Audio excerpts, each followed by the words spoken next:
Hey, welcome to episode 41 of the One Life Church podcast, where we talk about things from One Life Church, but ultimately things we think will relate to you and your one and only life. My name is Sarah Inman, and I'm one of the co-hosts of the podcast here. And for the past few weeks, we've been sharing with you some talks from an event we had a few weeks back with leaders from One Life Church, where we were talking about rhythms of life. And that consists of anything from work rhythms to rest rhythms to maybe retirement or starting a new job, or maybe when something unexpected happens in your life. And we're going to continue sharing some of those talks with you today, and you're going to hear from Ben and Kathy Stewart. Now, Ben and Kathy are connected to Uncharted International. You've probably heard us talk about them before, share some things about Uncharted as we are connected and partnered with Uncharted. Ben has taught at One Life before, and also Kathy is an amazing teacher herself. So I think you guys are really going to enjoy hearing just a continuing conversation about rhythms from Ben and Kathy Stewart. We are going to continue on now with Ben and Kathy Stewart. You might know them from Uncharted, just being around here and being awesome people, and we're excited to hear as they're passionate about rhythms as well and continue this conversation. So we're going to hear from Ben and Kathy now. Okay, awesome. Thank you, Sarah, and thank you, first of all, just for the One Life staff for providing the space for this. Man, I need this. This has been really sweet so far already. To the panel, thank you. We'll reference some of those things, and Dan, that was fantastic. Thanks for that word. That was beautiful. So we're just going to share a few different things, a couple of different things, really, more aspects or mindsets that have helped us in our journey and honestly even our struggles in finding healthy rhythm in life, in parenting, in marriage, but then also layered over that in full-time vocational ministry and in leadership in general. And I want to start both by referencing a resource that I would highly recommend, and then a quote from it. This is a guy who is sort of a mentor and a speaker that we were connected to named Ken Shigematsu. He writes this book, God and My Everything. And I want to start this quote that says, "In response to God's lavish love towards us, we cultivate a rule of life, a rhythm of practices that will help us experience Jesus and embody his wisdom and love in every sphere of our lives." And there's a couple of reasons why this quote struck me as important to begin with. First, I love how he says it's in response to God's lavish love. And I think that's important to note, especially when we talk about the idea of rhythms and other ways that we describe rhythms as rules of life or spiritual disciplines. Sometimes guilt can be associated with those, like, oh yeah, okay, they're talking about things that I should do more of or be better at or more disciplined. And I love how the stance and the approach, the starting point really that he's saying is, no, it's in response from God's lavish love that is poured on us. And that the goal is not to walk away as a better Christian, but it helps us experience Jesus in his wisdom and love in every sphere of our lives. So that's what we hope is really the tone and the starting point, is that it's all this talk and all this conversation and practice of rhythms is flowing from a response of the lavish love of God in our lives. So we just have a couple of basic sort of aspects or mindsets that have guided us and influenced the way that we try to live rhythms in our life, and don't always do perfectly with it. But there are two things that we've probably painfully had to learn and continue to learn as we walk through life. So yeah, we narrowed down to two main points, and then we'll just get super practical in 6 minutes and 10 seconds. So number one is it's really about fruitfulness and not producing, which is really tough because we live in a culture in Western Christian society where it's about striving and producing. And although none of us would love to admit that, that is how our culture functions. So I would say, you've heard the quote, cleanliness is next to godliness, but I believe in Western culture, busyness is next to godliness. That is the idol we hold to and the pedestal we stand on. And really what we have to ask ourselves is this fruitful, or am I just trying to produce? And really the reality is, what is fruit? Fruit should always be life-giving for us and other people.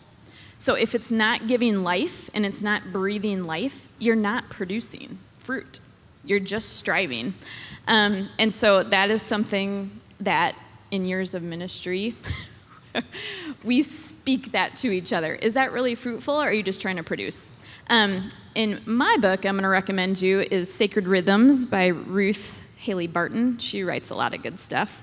And one thing she mentions is, quote, "There is nothing in Western culture or even in our religious subculture to support us in entering into times for unproductive being rather than frenetic doing."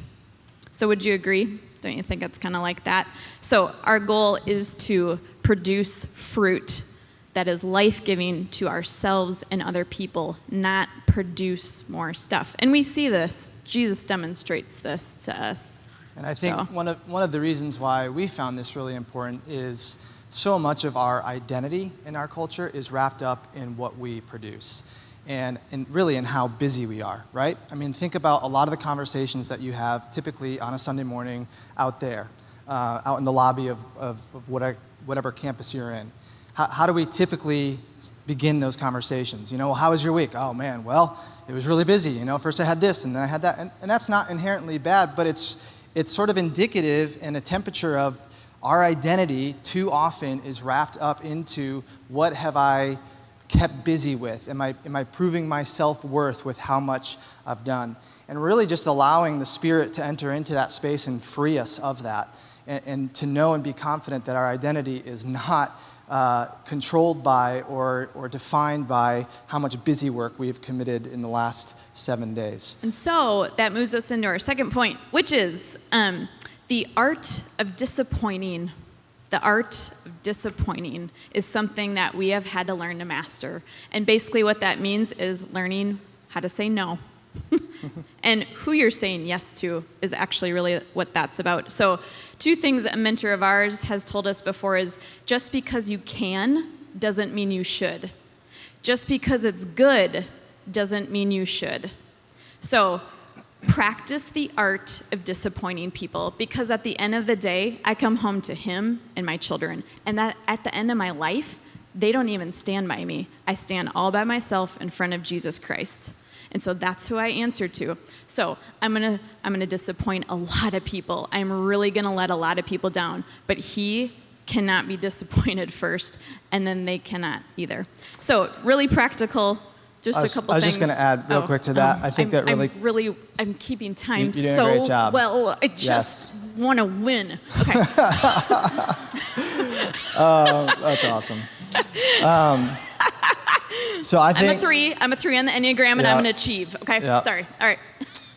So the reason I want to interject is I think that connects well to something that you, Larry, were talking about that is huge, where you were talking about just how typically the things or the people that are noisiest get our attention, but they're not necessarily the most important things that should be getting our attention.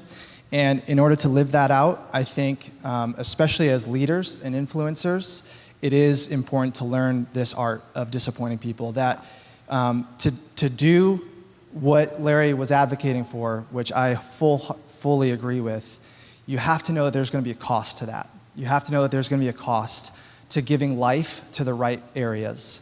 There's going to be a cost to giving life to the right relationships. And that cost is you're going to disappoint other relationships. You're going to disappoint other people.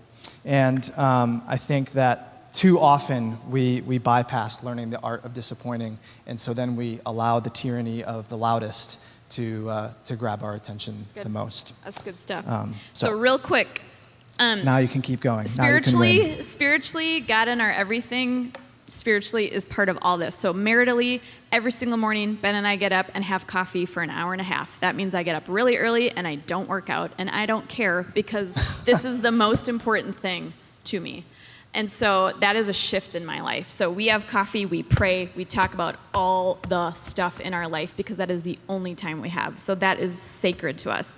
Individually, for me, I'm a people person, but I actually need to be away from people.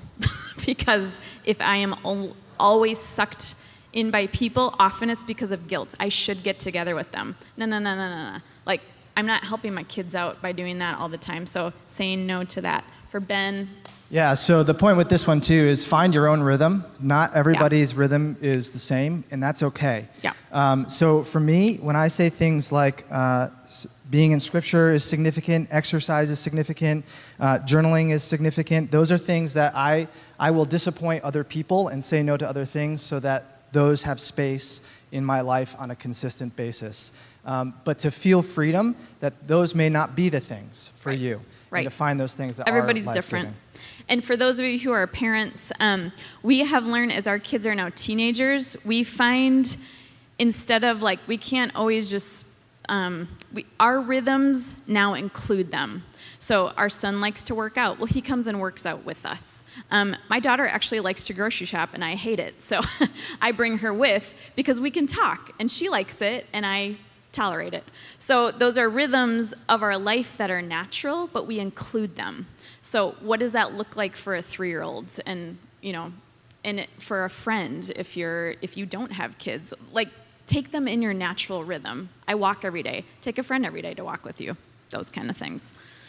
It's good. So, okay, so we want to transition into some Yep. questions, and look at that. 2 seconds left. You won. I'm Good a job. winner. baby. Yep, way to go. Okay.